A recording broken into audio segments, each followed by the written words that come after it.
little bit more about me before we get started. Again, my name is Mary, and it's nice to meet you all. I have a Bachelor of Science in Biology and Psychology, a certificate in training and counseling from the Academy for Dog Trainers.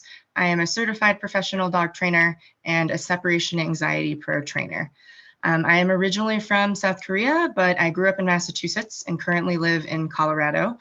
Speaking of which, while I am chatting with you a little bit more about myself, I would love to hear from the audience in the chat box where you're all watching from. So feel free to enter in some answers. I love to interact with the audience while we're speaking. So please let me know where you're watching from. Currently, I work in private practice, but I have experience in many different animal welfare capacities, including as a veterinary technician, a humane legislator, both a supervisor and training and behavior consultant for 2 large open admission animal shelters as well. I'm also a guest writer for Psychology Today with Dr. Mark Beckhoff. I do consulting for various animal rescues and shelters, and I serve as a board member for the Humane Alliance of Rescue Trainers, which is a free service that connects shelters and rescues with professional force-free animal training and consulting. Thank you all again for being here. All right, let's get started. So here is an overview of what will be covered during today's webinar. Much of today's webinar will be focused on dogs and cats in boarding situations, so shelters, kennels, etc. However, some of what we discuss also applies to newly fostered or adopted dogs and cats in home environments. It's really important to note that each of these topics could be their own hours-long webinars, so I'm going to touch upon all of this, and we're going to cover quite a bit, but please know that there are opportunities here to dive much, much deeper. So what we're going to cover, just a brief overview of the war in Ukraine's impact on families and companion animals, the 5 provisions and 5 domains of animal welfare, primary enclosures for dogs and cats, decompression, a body language overview, enrichment for dogs and cats, training and behavior modification, and then final thoughts and a chance for questions and answers. As Laura mentioned, if questions come up while you're watching the presentation, please feel free to enter them as we go, and we'll answer everything at the end of the presentation.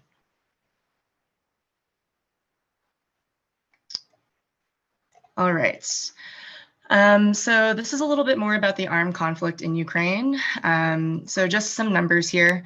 So as of what we know right now for the numbers, of course, they're still growing. Over 12 million people have fled their homes since Russia's invasion of Ukraine. An estimated 750,000 dogs and 5.5 million cats are owned by 47% of Ukrainians. A January 2023 census of animal shelters estimates that over 26,000 dogs and almost 20,000 cats are under the care of shelters and volunteers. And again, just keep in mind that these very sobering numbers, they're likely growing. So while there may be some attendees who are not based in Ukraine, this is the Veterinarians Without Borders Ukraine webinar series. So we just want to start to take a look at just these numbers before we jump in a little bit more. Also, as of July 2023, the UN's Human Rights Monitoring Mission in Ukraine, they've confirmed that more than 9,000 civilians, including over 500 children, have been killed, and over 10 million animals, both companion animals and wildlife, have been casualties of the armed conflict so far. So again, these numbers are really sobering, and really what I want to mention here is that for those of you who are joining this webinar and you are on the ground in Ukraine, thank you so much for your tireless efforts, and I hope that you know we're all thinking of you. And then for those of us who are not actively on the ground in Ukraine or experiencing an active trauma, I think it's easy to become complacent and get caught up in our own day-to-day, and there's absolutely nothing wrong with that. It's very difficult to make a choice to care, especially when it seems very daunting and when it doesn't seem like we can make a difference. But I just want us all to remember that we cannot afford to think like that. And we can't forget that those people thousands of miles away are people just like us. with hopes and dreams just like us, with family members and loved ones just like us. So encourage everybody to lean into basic humanities' innate capacity for the interests and well-being of others. So thank you all so much for being here again. All right, so briefly, a little bit more about the challenges to animal welfare during the conflict. Quite obviously, right, there is a large shortage of resources, especially monetary and personnel as well. There's a large difficulty operating in conflict zones, limited veterinary care and access, damaged infrastructure leading to lack of reliable source of electricity or water. Fosters and adoptions have also slowed in Ukraine. Previously, there was a temporary lift of requirements and protocols, and those have since been discontinued. So there are a lot of challenges. And one thing I want to acknowledge is that there's obviously a lot happening right now. So for those who are in Ukraine, resources may be extremely finite and limited at this time. I think even in the best of circumstances, work in the animal welfare field can be emotionally and physically exhausting, and resources are not always easy to obtain. So for any of you who are first-time attendees of the Ukraine webinar series, I encourage you to take a look at their other webinars for some additional resources, particularly the webinar about burnout and compassion fatigue, which I think is really important.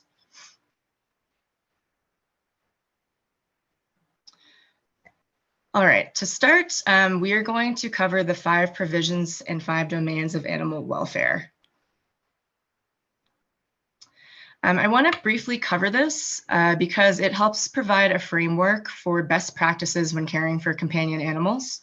The 5 provisions in animal welfare aims, these are an expansion of what was previously the 5 freedoms, which many of you may have heard of before.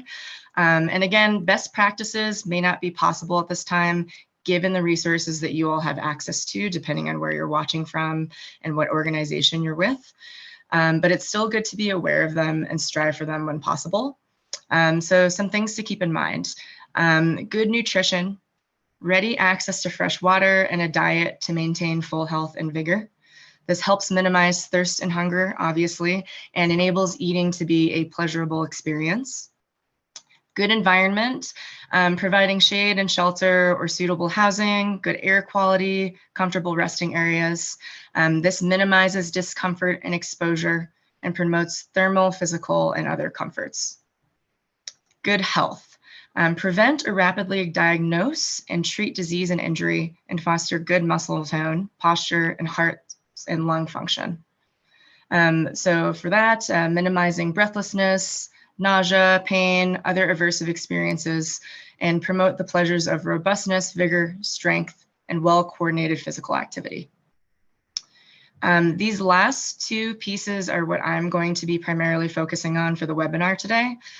So appropriate behavior, providing sufficient space, proper facilities, congenial company, and appropriately varied conditions. So for that, minimizing threats and unpleasant restrictions on behavior, and promoting engagement in rewarding activities. And then lastly, positive mental experiences, providing safe, congenial, and species-appropriate opportunities to have pleasurable experiences. So promoting various forms of comfort, pleasure, interest, confidence, and a sense of control, which is very essential.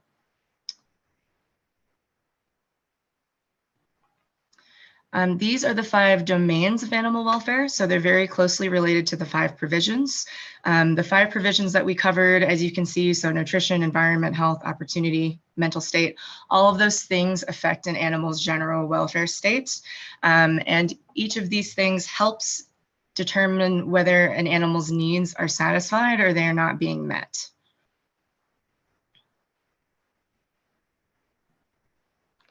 And again, if you feel comfortable entering into the chat, I'd love to hear a little bit more from you. So I'm seeing responses from all over, which is great. But I would love to know, if you are watching, what your field of work is. And if you are in an animal welfare organization, whether you're shelter-based or rescue-based, that would be super helpful to know. And again, we're going to talk about best practices with the understanding that these resources may not be fully available. But we're going to also cover some discussion around what can be done with the resources that you do have.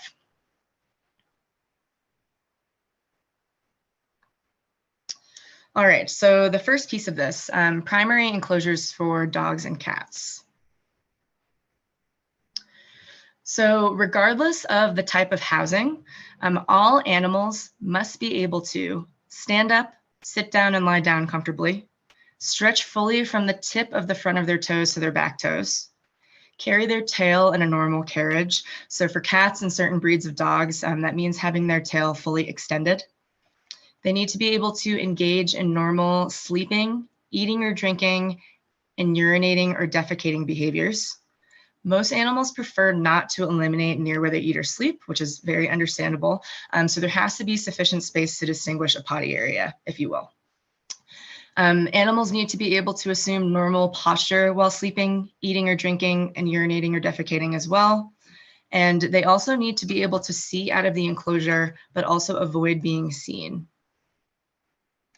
So the longer an animal is staying in your care, the more mentally and physically stimulating their primary housing area has to be. The environment in which the primary enclosure is located is equally important. So the American Veterinary Medical Association, they recommend ambient temperatures between 60 to 80 degrees, which is about Fahrenheit, which is about 15 to 26 degrees Celsius. Individual animals may have needs outside that range. You're going to hear me saying the word individual a lot, so get used to that. So some other considerations for housing, which we'll jump into more with a couple of diagrams. Dogs need to be separated from cats. You need to make an effort to block visual stimuli that could cause stress, making sure that you're providing stable footing and non-slip surfaces for the animals. Fresh air is also really important when possible. It can also help prevent disease. Appropriate lighting is also very vital. So just like people, animals need regular light and dark cycles to support healthy sleep patterns. Irregular light patterns are stressful to them. So again, really important that appropriate lighting is there. Animals should also have periods of quiet to help facilitate rest. And then also, we won't spend too much time talking about this, but just in general, primary housing areas need to be safe. So they have to be able to be sanitized as well, ensuring that there's no sharp edges on cages, no gaps or spaces where a pet's head or paw could get stuck. And then in terms of those of you joining with animals in foster homes or adoptive homes, care providers should make an effort to remove any breakables, items that they don't want to potentially get damaged, or things that could be hazardous to a pet. Foster and adoptive homes also should consider having a dog or cat-proofed area for the animal to be when needed.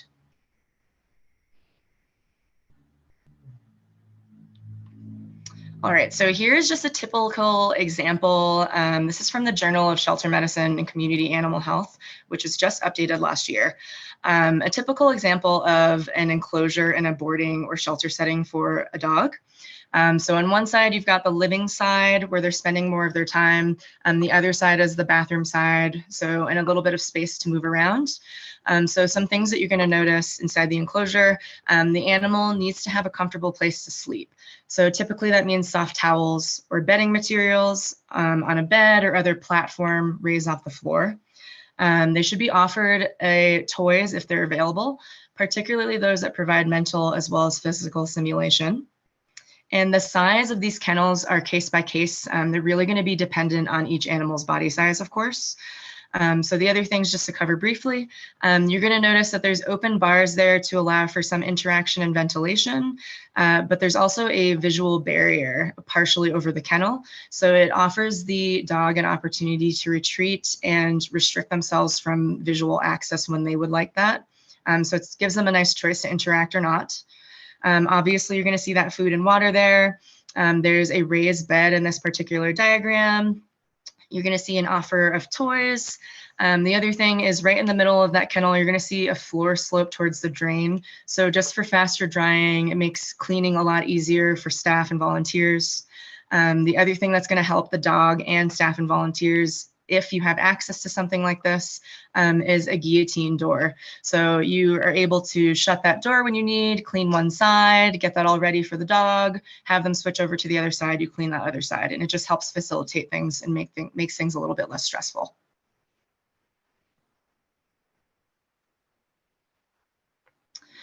And then this is an example of a typical approved boarding situation for a cat. So in general, of course, this depends on the individual and how large or not they are. You need a minimum of about 30 cubic feet per cat. Litter boxes, they need to be large enough to accommodate the animal's body.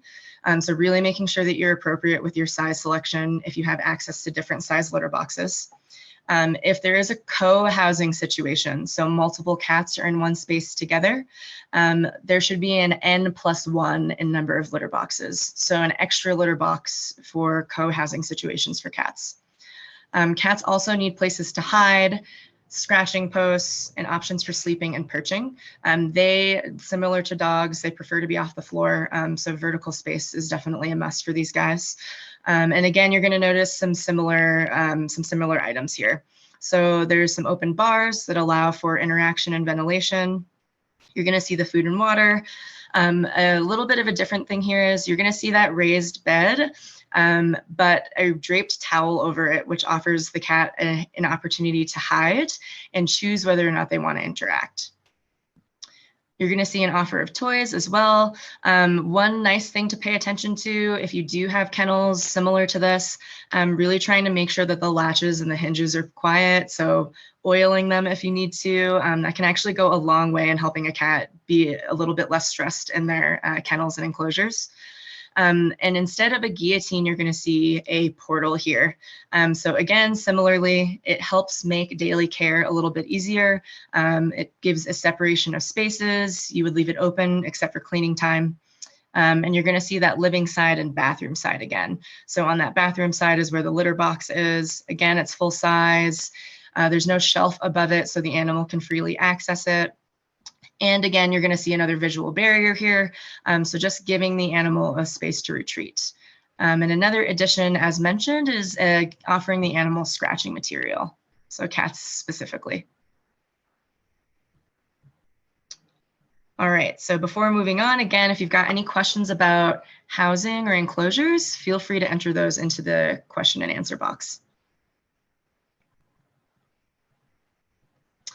Okay. The next thing we're going to talk about is a little bit about decompression.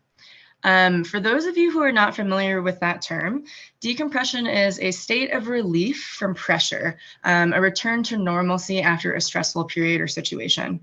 Engaging in decompression activities allows animals to get back to a calm, balanced state of mind. And, you know, I think this applies particularly for what's happening in Ukraine right now. There is obviously a lot going on. A lot of these events are very, very traumatic, not just for people, but for the animals experiencing them. And even in the best of situations, when an animal is going into a foster situation or a new shelter or rescue situation, or even an adoptive situation, a period of decompression is important for all animals. Again, even in the best of circumstances, many animals who are being adopted or transferred to a shelter, they're coming from long transports, potentially stressful medical procedures. There's a lot of transition and change and instability, which really creates a lot of stress, as it would for us as well. So decompression is huge, and it's absolutely essential for any animal who's coming into and out of a shelter situation. So a little bit more about decompression. In a foster home, adoptive home, or even in shelters, a regular daily schedule of care, if possible, should be followed, because the stress from husbandry is actually increased when it's unpredictable, and that can actually result in chronic fear and anxiety. Conversely, when stressful events are predictable, animals can actually experience calm and comfort between stress responses, which again is very important. They also respond to positive experiences in their daily routines, just like we do. So feeding and playtime might be really greatly anticipated. Thus, scheduling positive daily events should be a high priority. Good decompression strategies will help prevent trigger stacking. And that's another term that I think is really important to keep in mind here. So Trigger snacking, if you haven't heard about it before, it happens when a lot of stressful events happen close together in proximity of time, resulting in a behavioral outburst from the animal, person, what have you. People are very prone to this as well. So a very good human example might be, let's say I am driving on my way to work and somebody rear ends me. I spill my coffee all over myself that I was holding. I get to work, I don't have a great day, I get home, my partner gets home as well. He says something to me that's a little bit upsetting. Normally, I just let that roll. I wouldn't worry about it. I wouldn't mind. But because all these other stressful things all happened so close together in time, I didn't have a chance to come back down to baseline. And so instead of just saying, hey, I didn't like what you said, maybe I yell at him or I do something that's generally out of character for me. For animals, right, that might result in high levels of aggression or reactivity. So biting, lunging, growling, right, those types of behaviors. And so as much as we can give good opportunities for decompression, we're going to prevent trigger stacking, which I think is really, really important, not just to prevent aggression, but also to give the animals good welfare and good quality of life. So again, when taking any new animal into a shelter, a boarding, foster, or adoptive situation, a period of decompression to allow them to go back to baseline is really essential. The thing that's a little bit tougher here is that every animal is an individual, so how they respond to stress and how much time they need to decompress can vary. We're going to start talking a little bit more about this, but I just want you to remember every animal is an individual, so really paying attention to how they respond individually is going to be very important. So a couple of things. As mentioned, a predictable routine is really important. Taking things slow. So again, many animals are coming from traumatic situations. They're very stressed. Giving them space and time is going to help them exponentially. Letting them initiate contact is huge. So providing choice and agency is a really big deal. Animals should be provided with a comfortable space that's off limits to others and provides feelings of security. So as we mentioned with the enclosures, some sort of hiding space is very helpful. In a home, that might look a little different. So maybe the animal really likes a certain kennel or crate. Not all of them do. Maybe certain animals will like a particular bed or an area of the house. So it's really important to provide them with that. Recognizing stress. So we're going to talk a little bit more about body language in a minute, but knowing cat and dog body language is really essential to determine how an animal's doing, and for you to be able to make adjustments accordingly. Another thing, and again, all of this is really best practices, so not all of this might be an option, but if possible, keeping records of individuals' preferences and behaviors. That's really helpful in tracking their well-being, and it gives you a really good idea as to how an animal's doing, if they could potentially be sick, or there might be another underlying cause behind behavior change. So knowing if, you know, Fluffy always comes to the front of the cage when I go to clean her cage and offer her food, but today she's in the back. What's going on there? So I think it's really important to try to get to know individuals when you can. All right, and then the only caveat to this, so I'm not going to spend a lot of time talking about this, but one thing I want to mention is that for any younger animals, so puppies and kittens under 16 weeks, we still want to provide them with a decompression period and manage the environment to keep them successful. But those guys are really, really in need of time-sensitive socialization. So the way that we work with them would be a little bit different. So it's just something that I want to mention. We could talk about socialization for 2 hours or more, but I just want you to keep in mind, if you have the care of young puppies or kittens, so about under the age of 16 weeks, it's really important to make sure that you're offering them socialization opportunities while still giving them a chance to decompress. All right, if there are any other things that you've done to help a cat or dog decompress into a shelter, boarding facility, or your home, please feel free to share in the chat and let us know.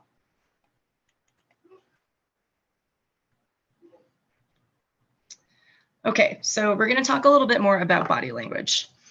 We want as much as is possible in this line of work to avoid negative or poor welfare. And in order to do so, it's essential to be able to read dog and cat body language appropriately.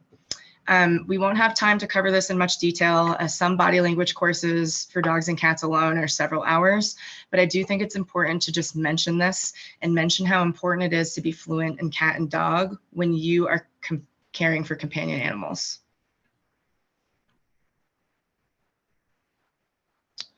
Okay, so hopefully these infographics aren't too overwhelming, but I just wanted to present them, let you take a brief look at them. So this comes from fearfreehappyhomes.com, fearfreepets.com. So this is all under the same organization. For any of you who are English speakers, if you have not heard of this before, it's a really, really great website full of amazing resources, not just on body language, but on animal behavior in general. My hope would be too that for those of you watching from Ukraine or observing from a different country, that you might still be able to go to this website and do a translating app. And so the thing to keep in mind here with behavior and body language. So behavior is fluid. When studying body language, you have to look at the animal in front of you. Context and the big picture is really important. So what's going on around the animal while you're observing their body language. One single body part, such as the tail alone, is not going to tell you everything you need to know. So these two infographics, they give a little bit more information as to what we'd be looking for. And some other not obvious signs to look out for, which are mentioned in these infographics. An animal shifting their weight, overall body stiffness. Specifically with dogs, they'll do something that we call lip licking or tongue flicking, or you might see them shake off.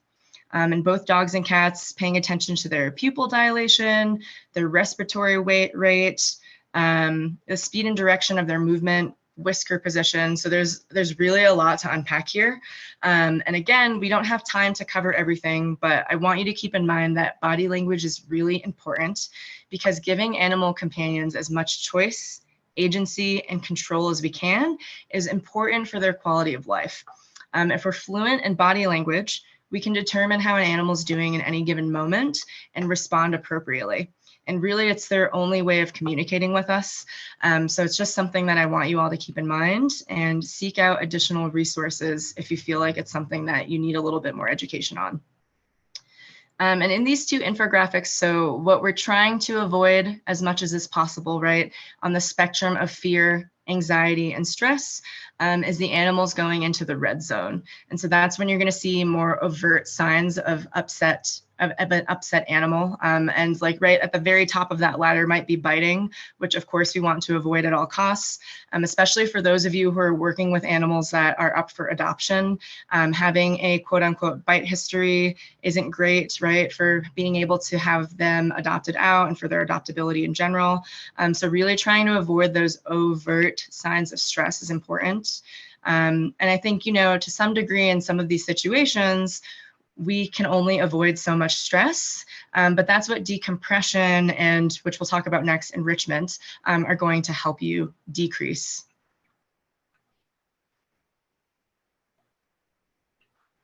Okay, so the next thing we're going to talk about is enrichment.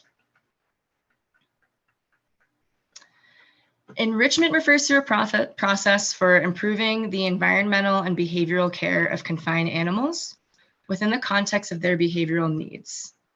The important thing to keep in mind here is that high quality enrichment can actually combat stress. And so to a certain degree, right, with a lot of these animals coming into your care, stress is inevitable. We don't live in a vacuum. We can't control everything that happens around ourselves or the animals that are in our care. So enrichment is a really nice way to be able to help animals cope better with stress and offer them better quality of life. So again, it provides physical and mental stimulation. It encourages species typical behaviors. It allows animals more agency and control over their environment. Successful enrichment prevents the development and display of abnormal behaviors. So one example is stereotypies. You might see this, a classic example, which is very sad, but in a zoo, an animal that's enclosure is not large enough, who does not get enough enrichment, you might see them pacing back and forth the same track over and over again inside their enclosure. That's an example of that. Enrichment should really be given the same significance as other care components. Animals have to be provided with regular social contact, mental stimulation, and physical activity. For some animals, social needs might be partially fulfilled through interaction with members of the same species. So just a little bit more on types of enrichment. We have social, sensory, nutritional, occupational or cognitive, and physical. Many of these types of enrichment overlap in multiple capacities. And again, really important to remember here that each individual determines what's most enriching to them. When I'm talking to my dog training clients, I'll often give an example that I like running, and that's a good source of enrichment for me. I enjoy it, it helps tire me out, and I feel better after doing it. And then my partner at home, he is not a fan of running, so I could make him go running with me, and he might be tired after. It might have resulted in some sort of physical gain for him, but he does not enjoy it. So it wouldn't be the choice of enrichment for him if he had limited options. All right, so these are some goals to strive for. They may not always be possible given your particular resources, so we definitely want to keep that in mind. But I think it's still okay to mention this and be seeking these things out for goals. So if possible, and if the animal's not stressed, offering them daily time out of their enclosure. So safe outdoor access when it's available, especially for dogs. Depending on the cat that you are working with and how their personality is and what their behavior is like, some cats really enjoy office time. So that could be an opportunity to get them out of their kennel. Opportunities for social engagement with humans and the same species is really important. The caveat there is if the animal's reactive or feral, right, that may not be the best option for them. So again, enrichment is very individual based. So for dogs, that social engagement might look like appropriate play groups. The really nice thing about play groups too for dogs is that while multiple dogs are in a play group, that could be an opportunity for staff to clean their kennels, right? Get everything done, and then the animals can come back to a clean kennel or enclosure, which is really nice. As mentioned a little bit previously, cats, if appropriate, co-housing can be really nice for them if they're pro-social with cats. So it's just something else to think about for other opportunities for social engagement. Offering toys, as mentioned, for mental stimulation and to some degree physical exercise as well. For dogs, we want to give them opportunities to chew. Food puzzles are a great way to give them some mental stimulation and get them to move around a little bit more. Dogs are foragers, so food puzzle toys, which we'll talk more about in a minute, are really great opportunities to give them enrichment if you have access to them. Toys just for general play, so fetch, tug, all that kind of stuff. Cats, we want to give them opportunities to simulate hunting, and again, offer them toys for general play as well. And as mentioned before, some additional considerations for cats. We want to make sure that they have access to scratching materials, perches so they can get up high, and then hiding spots. That's super, super important.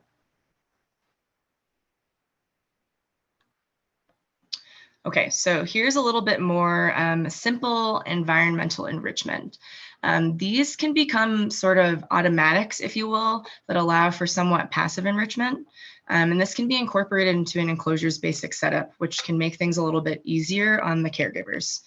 So again, if an automatic setup for a dog is that they all get their food, water, a bed, safe chew toys, right? Those things happen automatically when the animal arrives in your care. It's something that's already in place for them, which is great. If you have access to a dog appeasing pheromone, such as Adaptil, spraying it on their bedding before they arrive is great, or when you're cleaning. Keeping on soft music. Interestingly, the studies that have been done, they're very limited, right? But they have tended to show that dogs really enjoy classical music and reggae. White noise could be a good option just to block out some auditory input, and maybe playing audiobooks. So those, you're going to see some references there. Those are all studies linking to the types of music, white noise, audiobooks, etc., that dogs tend to be a fan of. For cats, So making sure that they have boxes for hiding. So just automatically putting that into their enclosure is great. If you have access to something like this, so you could do washcloths or torn up cloth, like from a t-shirt or something like that. You could weave those into the enclosure bars. If you have access to a cat appeasing pheromone, like Fill Away. And if you don't, I actually think that putting the washcloths on the doors is great because the cats can rub their own scent on them and then just have some familiarity. And then those can move with them if they move to a home or they move to a different enclosure. So it just can help decrease some stress there. Giving them the opportunity to look out the window is nice if that's available.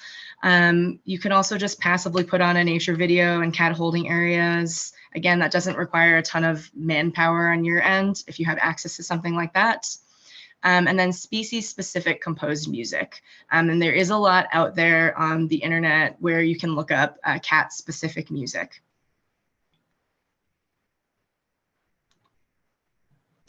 Okay, so going back to social interaction and contact. So again, this is a form of enrichment. Mentioned previously, the caveat here is if you've got any feral or reactive animals, you want to try to minimize contact and decrease their stress. So this may not be appropriate for those guys unless they are a puppy or kitten under 16 weeks, in which case socialization is really important. Again, we don't have time to cover that today, but I want to make sure that that's something that you really pay attention to if any of you have kittens or puppies in your care. Socialization is essential for helping them grow up to be well-rounded behaviorally. So barring that, a little bit more about this. Calm interactions with people. So quiet time, if you have access to an office at your space, bringing a dog into the office just for some quiet time out of the kennel can be really huge. Offering them petting or massage if they enjoy it. Active interactions with people. So reading books, playing with toys, so fetch or tug, walking or jogging together, that would be specific to dogs. Positive reinforcement training. We will talk a little bit more about that in a minute, but that's another nice way to give an animal an active interaction with a person and give them enrichment while doing so. Interactions with the same species. So group housing for compatible animals, offering play groups for dogs where appropriate. That can all be a great source of social interaction and enrichment. And then if it's available to you, foster care. So this is, again, going to depend on the individual, but some dogs and cats, particularly dogs, because we don't often change the cat's environment as much, but a lot of times just going on a simple overnight field trip to get out of the shelter setting for even a night or two can have really, really, really good positive effects on their mental state.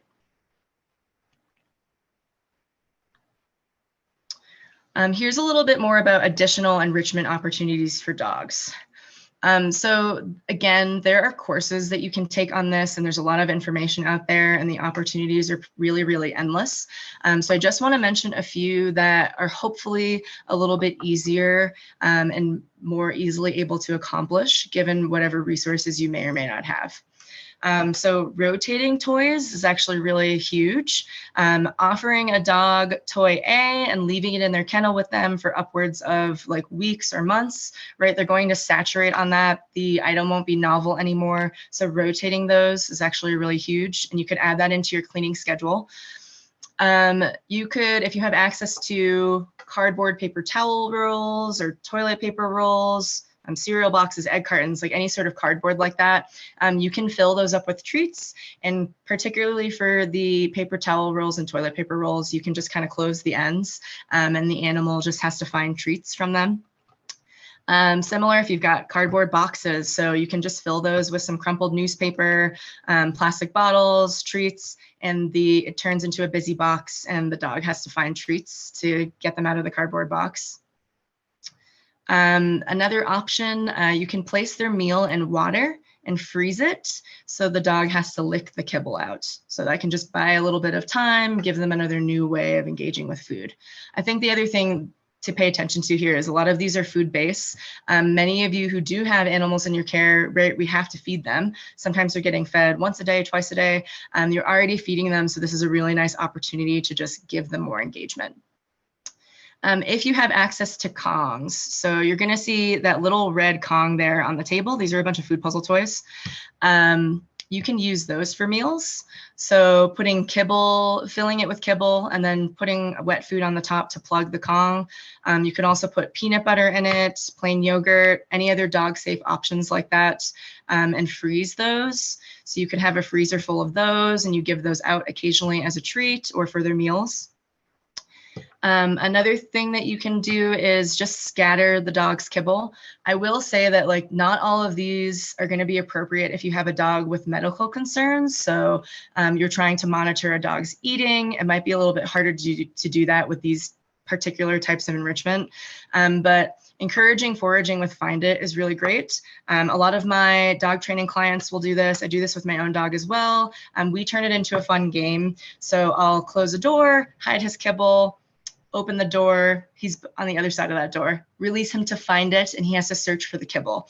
Of course, not all of you are gonna have access to like separate rooms like this. So another option too is just in their kennel when you're already cleaning it and they're on the other side of that kennel, you can scatter some of their kibble, release them back out when their kennel's clean and have them find the food. It's a really nice, easy way to build in some foraging. If you've got access to any non-toxic bubbles, that's another thing. You could just kind of blow those throughout the rooms, like the holding areas, and let the dogs try to catch them. They do have bubbles specific for cats as well.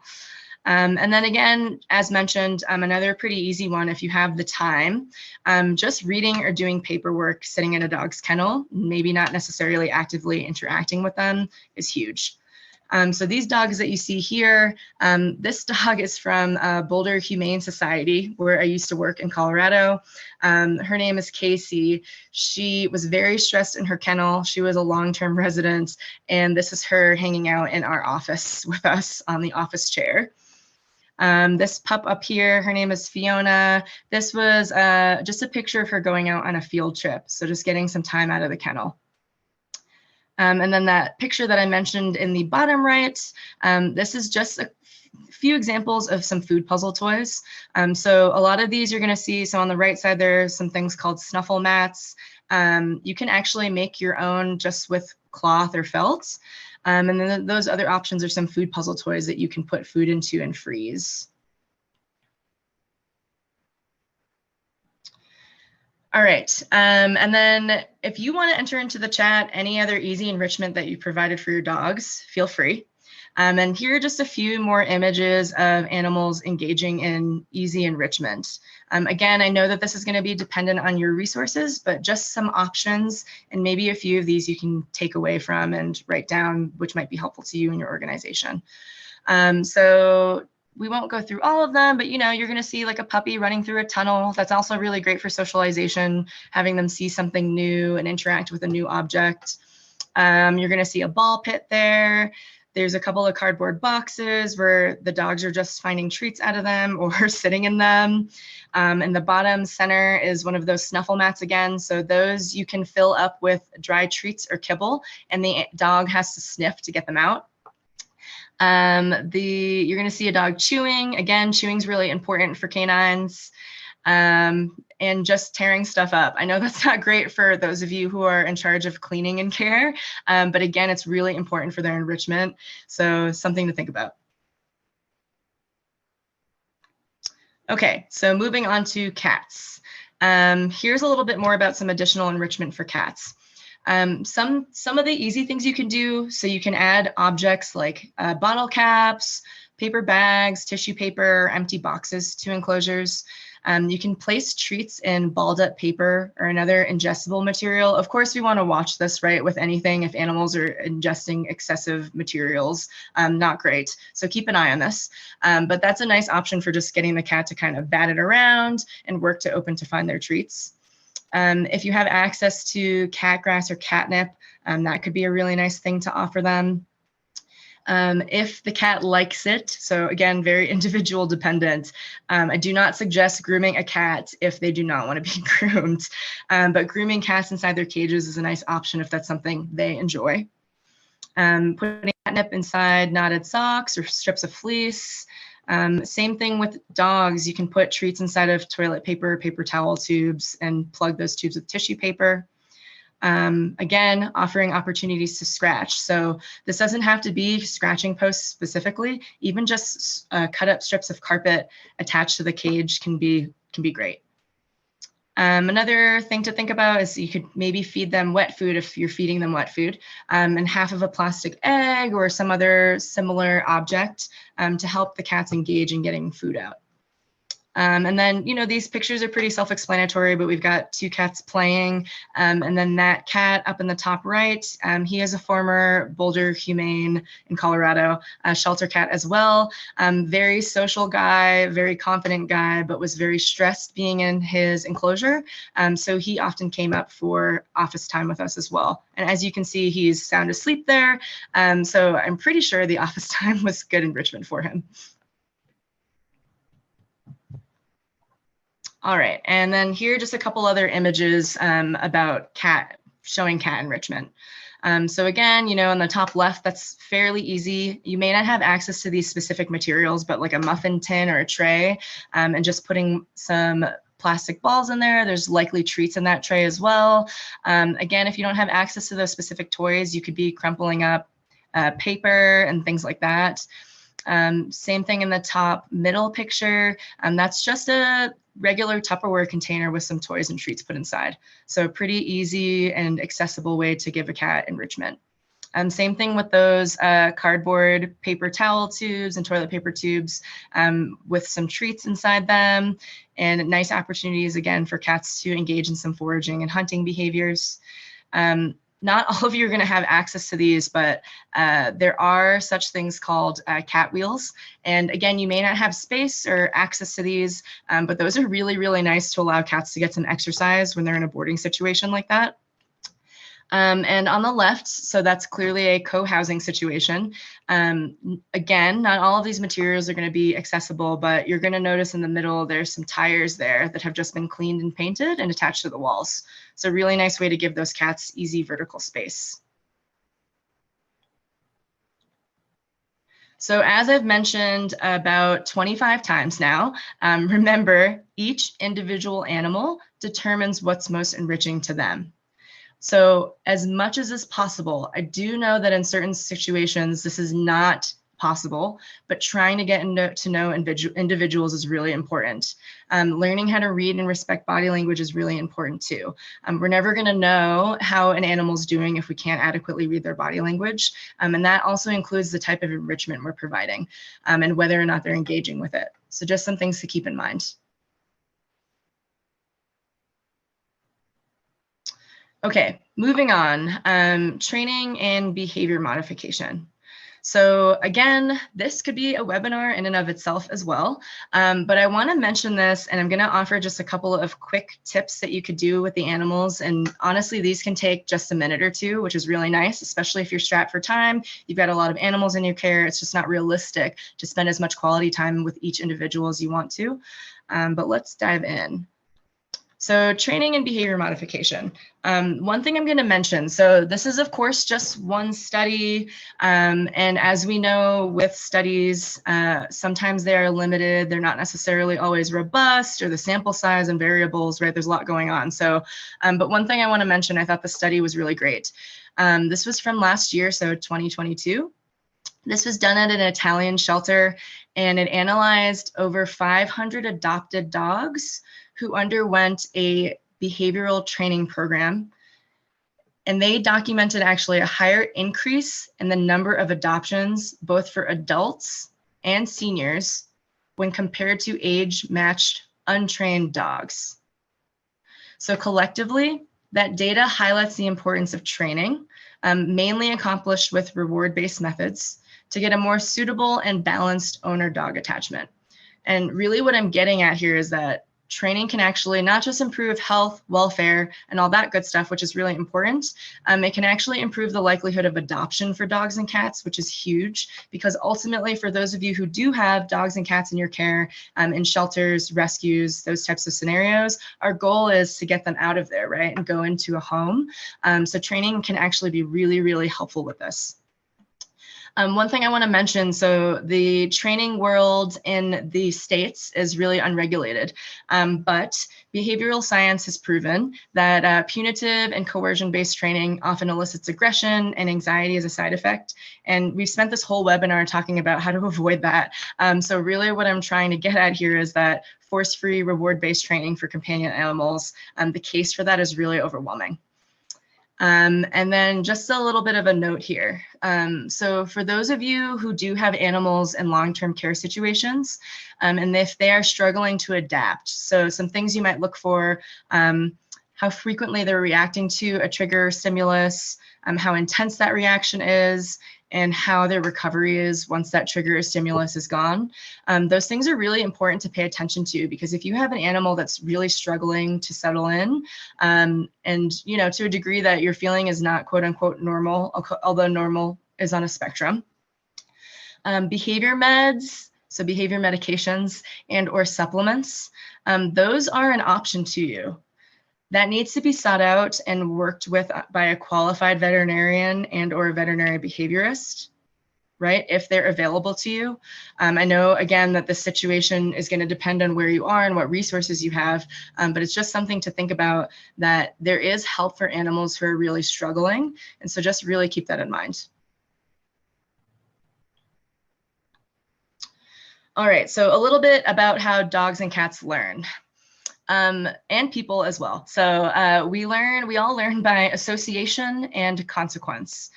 Learning by association, that means that an animal is just making connections in the environment. So for example, a really classic one is a dog that likes going for a walk.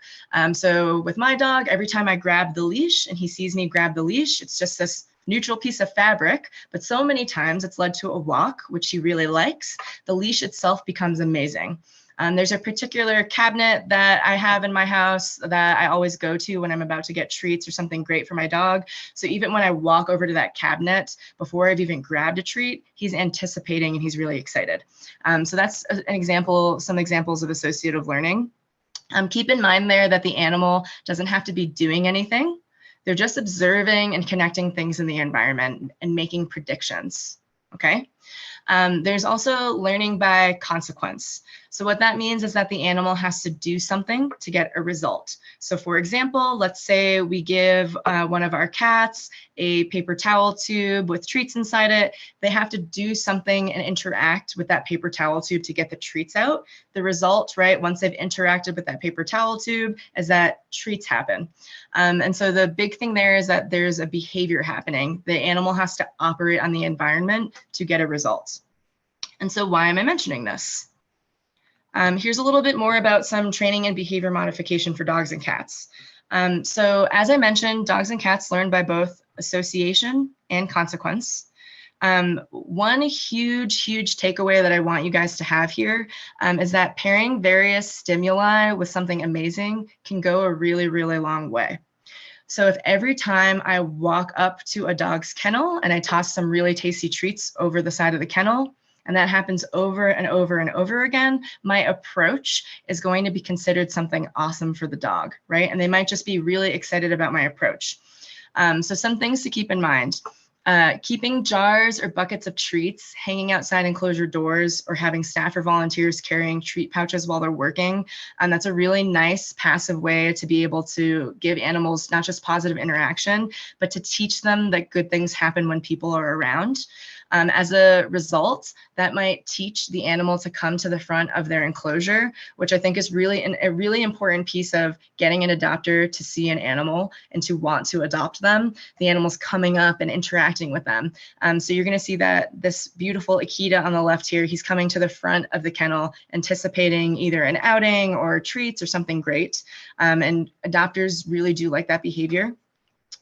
And then going back to that associative learning as well, associative learning can be huge in teaching an animal to like something that they were formerly afraid of.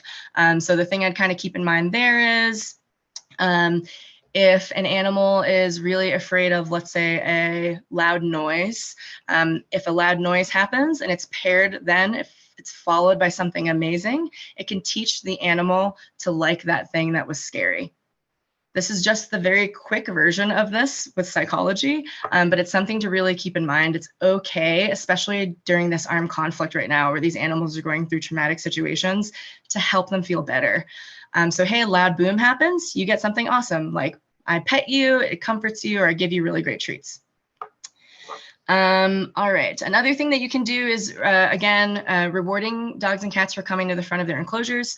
You could reward dogs for eye contact with you or keeping their feet on the ground, so not jumping. Another thing that you can do is teach some target training, which can be done with a target stick, as you'll see with that cat up here in the top right. You can also just do that with your fingers or a hand, so it's pretty easy to access.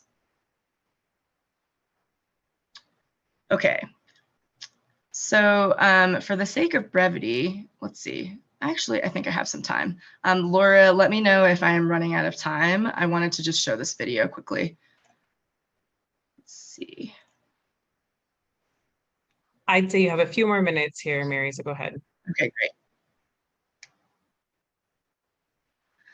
Okay, so I'm going to speed through this a little bit. Hopefully it's not too jarring. But this is a little bit more about some of those easy focus and attention skills that you can teach both dogs and cats. In this video, you're just going to see dogs as the example, but again, you can do the same behavior with cats. The situation would just look a little different. They might not be on a leash outside with you. But here you're going to see I'm rewarding a dog for checking in with me. So she looks up towards me. She's eating that treat right now. Great, I mark that behavior, good girl, she gets a treat. So really, really easy. It's just teaching a dog to pay attention to you. This is teaching her her name. So it's the same idea, I'm just adding her name once she looks away from me. This is really great for some responsiveness. And what I'm looking at here is not just about increasing an animal's adoptability, but these are also really nice skills for them to go home with when they go into a home. People love it when their animals are quote unquote pre-trained before going home, which of course we all know in the animal industry that's not always possible. All right, this is a little bit more about hand targeting that I mentioned. So here you're gonna see that I'm asking the dog to touch my palm. Oftentimes with cats, we'll use like 1 or 2 fingers instead of a whole palm in their face. Cats tend to not really love that, like a hand coming at them. But that's another nice way to maneuver. So for here, you're seeing us use this for loose leash walking. But in kennels, right, if you need to maneuver a dog to get them in and out of their kennel space or out on a walk, cats, this can be really nice. People will often put their hands up towards the cages, right? So teaching a cat to come touch a person's hand is really, really nice. So just a couple examples of those. All right. And then a couple of final thoughts. So I really want to stress here that what you're doing matters. I hope that the takeaway here isn't that you're feeling more overwhelmed. I know we covered quite a bit here. There are obviously a lot of challenges to caring for animals in shelter and boarding settings, particularly during times of armed conflict. Just remember, again, what you're doing matters. We appreciate you. Thank you. But a lot of small steps can be taken in many capacities, right? So if your takeaway here is, okay, all I can do is adjust this animal's housing, that's still huge. So just remember there are a lot of opportunities that can be taken in small steps to help animals have better welfare. And those can be taken via housing, management and decompression opportunities, your ability to read body language, making sure that you're offering adequate enrichment, and if you have the time, training and behavior modifications, a really, really nice bonus. If any of you have access to volunteers, tasking them with enrichment could be a really nice way to outsource since you have a lot of priorities and a lot of things on your plate. So something else to keep in mind. And I think ultimately too, recognizing your capacity for care and doing what you can with the resources you have. As I've mentioned multiple times, I know that people who are joining in here and watching, we all have different access to whatever types of resources. So just remember, right, if you don't have that many resources available to you, it does not mean you're doing a bad job. You're doing the best you can, but trying to recognize what you can do with what you do have is only going to help you and help your animals. All right, so just a brief thank you to Veterinarians Without Borders. I really appreciate you taking the time to set this up. I'm really excited that I had the opportunity to speak. As you all know, they're doing amazing work on the ground and beyond. And so if you are not already, I really highly encourage you to consider donating. You can do so by going to their website right there or using that QR code. I'm going to give it just a second, so if people are putting their phones up there, they can get the access.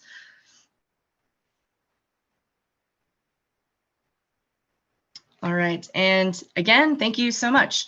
I offer private training and behavior consulting. I do some mentoring and coaching and consulting for shelters and rescues. I understand that not all of you attending today are English speakers, so that might involve a little bit of a challenge, but feel free to reach out, especially those of you who are English speakers. Please feel free to email me or go to my website and reach out. I would love to touch base and hear from you. And if you have additional questions that weren't answered today, we have some time to talk about that now, but again, feel free to shoot me an email separately as well. Hi, everyone. My name is John Peebler. I'm the companion animal and humanitarian specialist. Just want to say a huge All right. thank you to Mary. So any questions?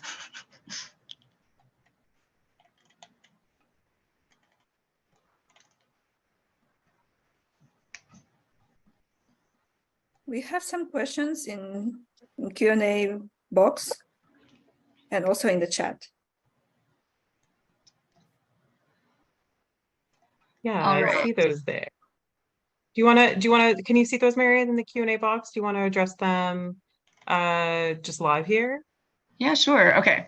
Let's see. So somebody mentioned, what about keeping cats together? Do they usually like each other's company?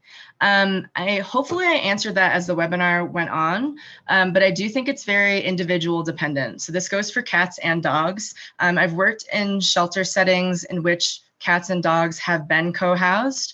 Particularly with dogs, one thing to think about if they're competitive eaters, because they can be, separating them for feeding. But in terms of that question about keeping cats together and if they like each other, that's really cat dependent.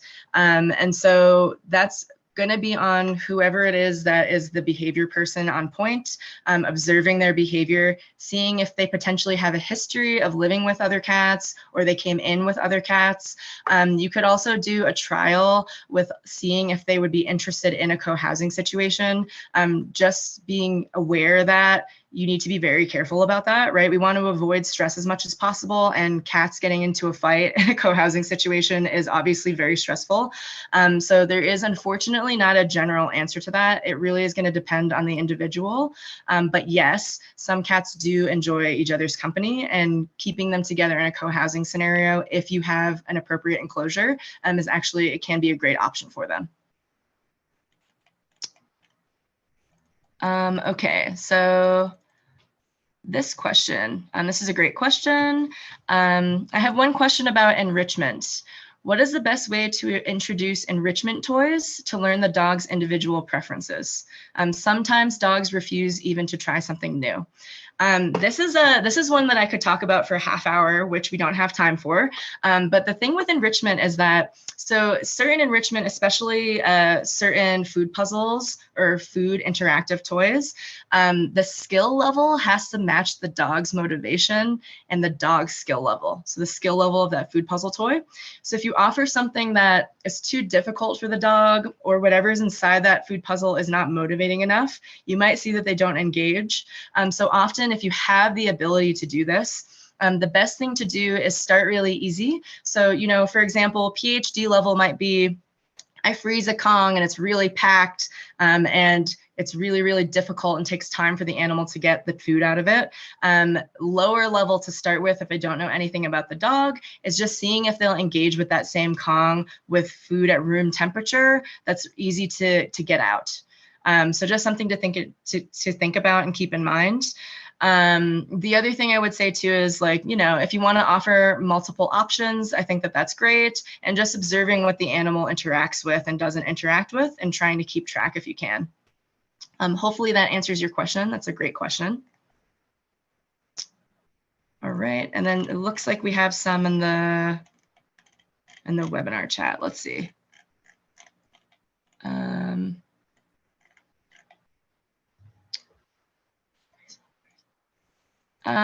Okay.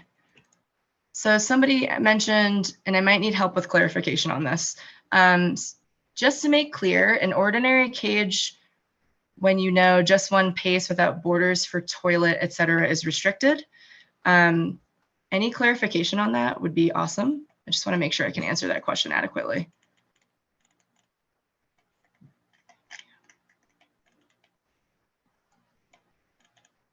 And in the meantime, let me move on. But whoever asked that question, thank you for asking, and I would love a little bit more clarification on it. My assumption is that the question there is if they only have a single enclosure and not access to a bathroom side, is that okay? What I would say there is it's probably not ideal, but I think animal sheltering in general, you're often functioning from a scenario in which just things are not ideal, right? And so it's not probably quote unquote best practice, but what I would say is if the enclosure is large enough, then it should be okay.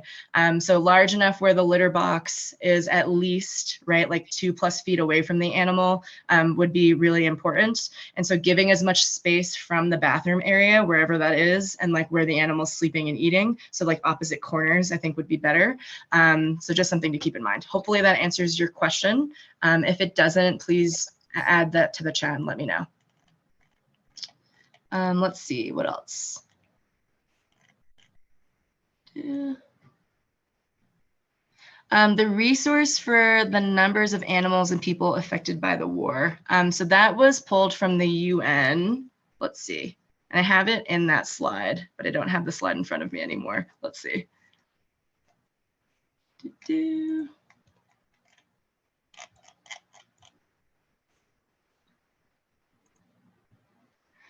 So that was from the Ukraine Center for Sociological Research and the United Nations.